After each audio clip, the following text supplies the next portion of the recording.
Assalomu alaykum. Hammaga biz kecha Excelda analiz данных funksiyasini paydo bo'lishini ko'rgandik. Ya'ni mana buni. Bugun esa korrelyatsiyani ko'rsatkichini Excelda ishlashni ko'rib o'tamiz.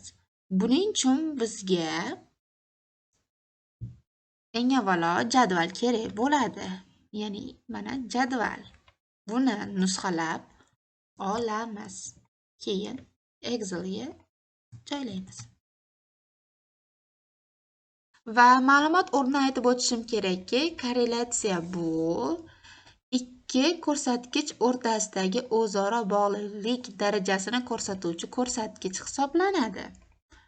Biz bunda x'imiz 3 ta, ya'ni 4 ta ko'rsatkich asosida qilamiz.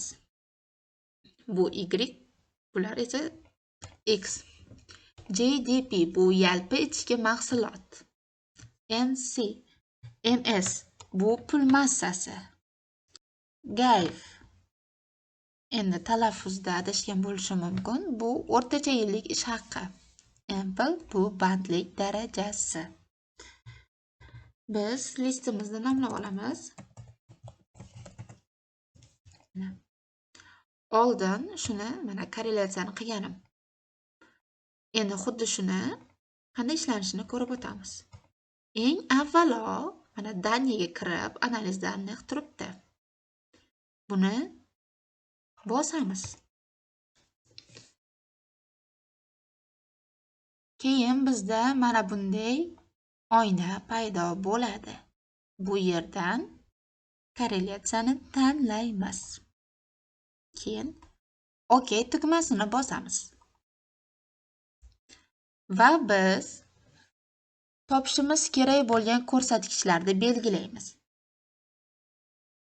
S2 dan F13 gacha bo'lgan kataklar belgilandi. Metki в первой строке bu ya'ni GDP, MSG va Ample'da belgilanib chiqarib beradi. Agarda biz bundan новый рабочий list qiladigan bo'lsak, alohida yangi mana bu yerdan list ochilib, natija shu yerda paydo bo'ladi. Agarda новая рабочая kniga qiladigan bo'lsak, bizda yana bitta Excel oynasi ochiladi va o'sha yerda bizning natijamiz ko'riladi. Bizga esa shu yerning o'zi, shu listning o'zida natija kerak. Bunda выходной intervalni belgilaymiz va natijani qaysi katakda ko'rishni xohlasak, shuni belgilaymiz. Aytaylik J15 ta. So'ngra OK tugmasini bosishimiz orqali bizga natijani chiqarib beradi. Mana bu bizda korrelyatsiya ko'rsatkichi.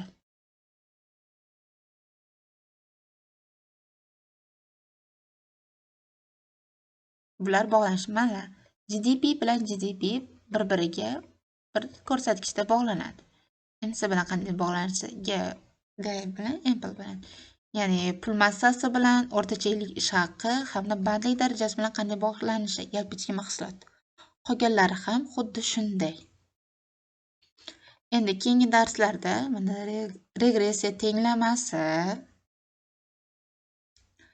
Darby-Watson va approksimatsiya xatoligini qanday ishlashni ko'rsataman. Hozircha shu. Kontent yoqdi degan umiddaman.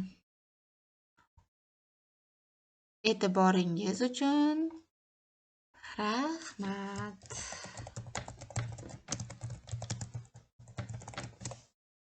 Thank you very much.